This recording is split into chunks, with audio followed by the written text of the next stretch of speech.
సకాలంలో రైతుల అవసరాల అనుగుణంగా యూరియా అందివ్వకుండా కాంగ్రెస్ ప్రభుత్వం రాష్ట్రంలో అసమర్థత పాలన సాగిస్తుందని రైతాంగాన్ని ఇబ్బందులకు గురి చేయడం కోసమే యాప్ పద్ధతిని తీసుకువచ్చారని బీఆర్ఎస్ మండల పార్టీ అధ్యక్ష ప్రధాన కార్యదర్శి జనగాం పాండు నీల ఓం ప్రకాష్ గౌడ్ మండల సర్పంచ్ ఫోరం అధ్యక్షులు జక్క రాఘవేందర్రెడ్డిలు ధ్వజమెత్తారు. యాదాద్రి భువనగిరి జిల్లా భువనగిరి మండలం నాగిరెడ్డిపల్లిలో నల్గొండ భువనగిరి రహదారిపై పెద్ద ఎత్తున నిరసన ధర్నా చేపట్టారు. కాంగ్రెస్ పాలన తీరుపై వ్యతిరేకంగా పెద్ద ఎత్తున నాదాలతో మారుమ్రోగింది. సుమారు 2 గంటల వరకు సాగిన ధర్నాలో వాహనాలు కిలోమీటర్ల కొద్ది నిలిచిపోయాయి. ఆ క్రమంలో పోలీసులు ట్రాఫిక్ ను మళ్లించారు. ఈ సందర్భంగా మాట్లాడుతూ కేరళకు మూటలు పంపి సోనియా గాంధీ రాహుల్ గాంధీ మెప్పు కోసమే సీఎం రేవంత్ రెడ్డి పనిచేస్తున్నారని, రాష్ట్ర రైతాంగ సమస్యలు పట్టించుకోవటం లేదని ఆగ్రహం వ్యక్తం చేశారు. ప్రజలను మాయమాటలతో మోసగించి గద్దెనెక్కిన రేవంత్ రెడ్డి సర్కార్ రైతాంగానికి న్యాయం చేయని పక్షంలో అధికారంలో నుంచి తప్పుకోవాలని డిమాండ్ చేశారు. బీఆర్ఎస్ ప్రభుత్వ హయాంలో రైతాంగానికి ధాన్యం కొనుగోలు కేంద్రాలు, ఐకేపీ, పీఏసీఎస్లతో పాటు సకాలంలో రైతు భరోసా, రైతు బంధు, అంతేకాకుండా ఇబ్బందులు లేకుండా నిరంతర విద్యుత్ సరఫరా కూడా అందించామని గుర్తు చేశారు. సక్రమంగా రైతులకు అందాల్సిన ఎరువులను పక్కదారి పట్టిస్తున్నారని ఆరోపించారు.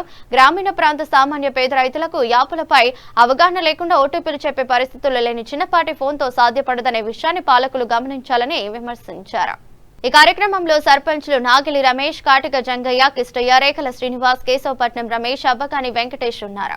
ముందుకు పోదు రైతుల పక్షాన ప్రతి కలెక్టర్ గారి దృష్టికి ఈ కండిషన్ లేకుండా రైతులకు కావాల్సినంత యూరియాని గతంలో కేసీఆర్ గారు ఏ రకంగా సప్లై చేసిర్రో ఆ రకంగా ప్రతి ఊరున ప్రతి ఎక్కడ కూడా కొనుగోలు కేంద్రాలలో ఎక్కడైతే యూరియా సప్లై ఉందో అదే విధంగా సప్లై చేసి రైతుల కోసం కంపల్సరీ కూడా ఈ రేవంత్ రెడ్డి ప్రభుత్వానికి ఏంటంటే అడ్మినిస్ట్రేషన్ కూడా చేయడం రావట్లేదండి. ఒకసారి ప్రాబ్లం వచ్చిందంటే ఏదో ముందుకు పోతుంది. చూడండి 2 సంవత్సరాలు గడిచిపోయింది కాంగ్రెస్ ప్రభుత్వం అధికారంలోకి వచ్చి. గతంలో ఏదో ముందు తెలిసో తెలియక ఏదో ఈరోజు నాగేడుపల్లి గ్రామంలో మరి ఈ రైతాంగానికి యూరియా లేక తల్లాడిపోతున్నటువంటి సందర్భంలో ఇలా మా పార్టీ పక్షాన నాగిరెడ్డిపల్లి గ్రామంలో భారీ ఎత్తున రాస్తారోకు చేయడం జరిగింది. మరి ముఖ్యంగా రేవంత్ రెడ్డి ప్రభుత్వం మరి 2.5 సంవత్సరాల కాలంలో మరి ఏమాత్రం రైతులు పట్టించుకోకుండా మరి రైతులను మోసం చేస్తున్నటువంటి ప్రభుత్వం ఈరోజు కాంగ్రెస్ ప్రభుత్వం. మరి రైతు ఒక చిన్న పోల్ ఉంటుంది.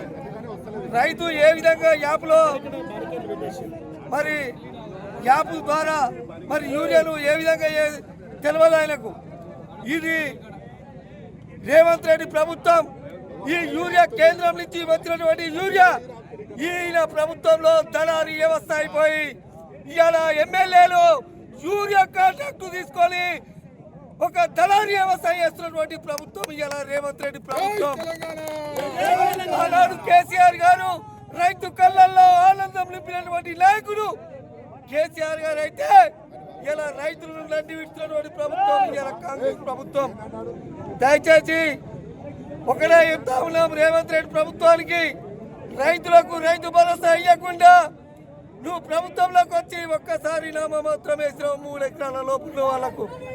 ఇంతవరకు రైతు భరోసా ఇస్తున్నావు, మున్సిపల్ ఎలక్షన్ల ముందు ఇస్తున్నావు, అది ఇయ్యలే.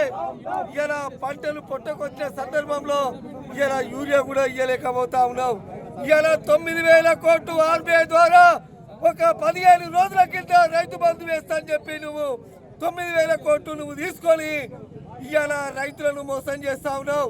9,000 కోట్లు కేరళ ఎలక్షన్ల కోసం ఇలా కాంట్రాక్ట్ లో పర్సెంట్ 20% తీసుకుంటే 2,000 కోట్లు కేరళ ఎలక్షన్ల కోసం సోనియా గాంధీ రాహుల్ గాంధీ మెప్పు కోసం కేరళకు పంపించే ప్రయత్నం చేస్తా ఉన్నాడు ఇలా రేవంత్ రెడ్డి ప్రభుత్వం. అందరూ గ్రహించాలి. ఇలా ఎమ్మెల్యేలకు ఏ మాత్రం సిగ్గు శరం లేకుండా రైతులు తల్లాడుతుంటే కూడా ఏ ఎమ్మెల్యే పట్టించుకునే నాదులు లేడు. మొన్న ఉదాహరణ సర్పంచులు ఎల్ఆర్ చేస్తున్న నిధుల మీద మా తోటి సర్పంచ్ ఎమ్మెల్యే గారు ఫోన్ చేస్తే ఫోన్ లిఫ్ట్ చేయలే.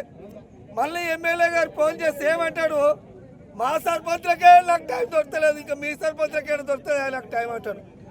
అప్పుడు రైతుల యొక్క మేలుగోరిన ముఖ్యమంత్రి రైతు.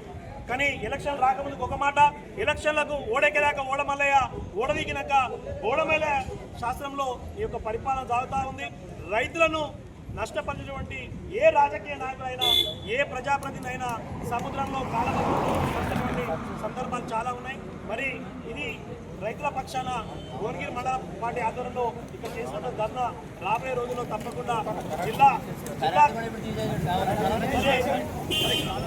మరి కరెంటు కూడా మరి ఇక్కడి నుంచే ఉద్యమం స్టార్ట్ అవుతుంది. కరెంటు తీసేసిన కూడా అర్థమైతే లేదు. సరే కరెంటు తీసేసినా ఏం చేసినా మా గొంతులు గడిగానే ఉన్నాయి. 15 ఏళ్ళు 20 ఏళ్ళు ఉద్యమంలో కొట్లాడిన గొంతులు పాటలు పాడిన గొంతులు మాట్లాడిన గొంతులు ఉన్నాయి కాబట్టి భయపడే ప్రసక్తి లేదు. ఖచ్చితంగా రైతుల కోసం అందరం కలిసికట్టుగా రైతులకు న్యాయం జరిగే విధంగా అందరం రైతులని కోరుకుంటూ రాబోయే రోజుల్లో జిల్లా లెవెల్లో కూడా రైతుల పక్షాన అందరూ పోతుంటే ఈ హామీ ఇస్తా ఆ హామీ ఇస్తా రైతులు దేశానికి ఎన్నుముక నేను రైతులు రాజం చేస్తానని మొగాయన ఇప్పుడేమో గద్దెలెక్కి వదిలిపెట్టినట్టు మందు బస్తాలు బంధు విత్తనాలు కరువు అన్ని నకిలీ రైతులను మోసపించి పెద్దలను చెలాయించి రైతులు మోసం చేస్తే నీకు పుణ్యం కాదు రవిరెడ్డి గారు. ముఖ్యంగా ఈ మందు బస్తాల బాధ మీకైతే పాప జరుగుతుంది. రైతులకు ఉసురు ఒక రైతు ముసలాయన పెద్ద మనిషి డబ్బా పోయి ఉంటుంది. నీకు 7 యాప్లు బుక్ చేసుకోవాలి, ఎక్కడ పోవాలి. ఆయన బుక్ చేసే వరకే ఆయన ఊళ్ళకెళ్ళి బయకాడికి వెళ్ళి ఇచ్చిపోతే వరకే అవి అయిపోతున్నాయి. కథం ఇందల్లా కన్న చెప్పినట్టు ఈ కమిషనర్ కొడుకుగా 300 ఆలోచించుకుని కథం అవుతుంది. రైతు ఇది అయిపోతుంది.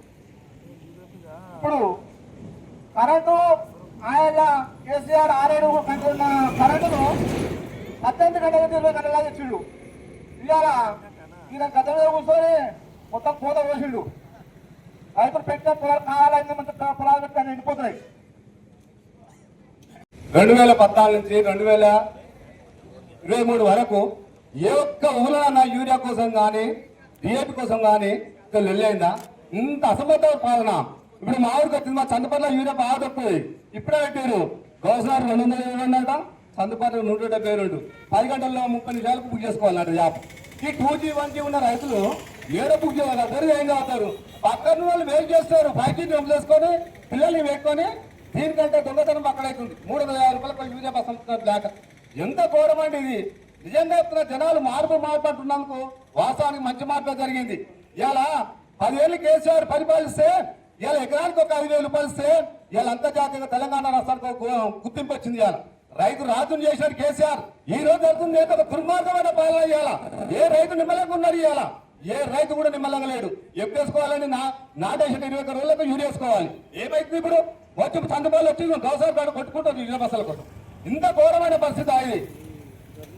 నిజంగా చెప్తున్నా ఇది బాధాకరం. జనాలు కూడా తెలవాలి, ఒకసారి అర్థం చేసుకోవాలి. 10 సంవత్సరాల టీఆర్ఎస్ ప్రభుత్వం ఏ విధంగా ఉంది? రైతులని దేవుళ్ళని కలుసుకొని ఒక రైతు చనిపోతే 5 లక్షల రూపాయలు, రైతు బంధు, రైతు బీమా, ఇవన్నీ రైతులకు రారా చేస్తే ఈ రోజు ఎంత దుర్మార్గం పాలన. మరి దీనికి అందరము కంకణబద్ధమై ఈ యాప్ను మాత్రం నిషేధించాలి. రైతులు చాలా ఇబ్బంది పడుతున్నారు. దయచేసి రైతులకు చదువు రావు, వాడు పక్కన దగ్గర పోతే వాడికి దగ్గర పోతే వాడు టైం ఇయ్యాడు. దీంతో చాలా ఇబ్బంది ఉంది. కాబట్టి ఈ యాప్ను కుమ్మడి తొలగించాలని కోరుకుంటూ సెలవు తీసుకుంటే ఒకటి చెప్తున్నటువంటి ముఖ్యమంత్రికి వెంటనే ఫర్టిలైజర్ యాప్ని రద్దు చేసి రైతులకు నాణ్యమైనటువంటి యూరియాను యాప్తో సంబంధం లేకుండా రైతుకు డైరెక్ట్ యూరియా లేకుంటే రైతులందరూ కలిసి మరి నీ సెక్రటరీ ముంగట నీ గాంధీ భవన్ ముంగట ధర్నా చేస్తామని చెప్పని ఈ సందర్భంగా తెలియజేస్తున్నాం. రైతులతో పెట్టుకుంటే మరి రాజ్యాలు కూలిపోతాయి. రైతు గొడ్డేసినటువంటి వ్యవసాయం రైతు వేసినటువంటి రాజ్యం బాగుపడమని చెప్తారు. కాబట్టి దయచేసి ప్రజాపాలనలో రైతులకు సేవ చేస్తున్నాం, రైతులను మోసం చేస్తున్నాం. కాబట్టి దయచేసి భువనగిరి మండలంలో ఉన్నటువంటి చంద్రపట్ల పిఎస్ఎస్ పరిధిలో వెంటనే మరి యూరియాను అందజేయాలని చెప్పని దీన్ని మా నరసింహారెడ్డి సార్ని మరి తక్షణమే చర్య తీసుకొని రైతులకు యూరియా అందజేయాలని చెప్పని సందర్భంగా తెలియజేస్తూ సెలవు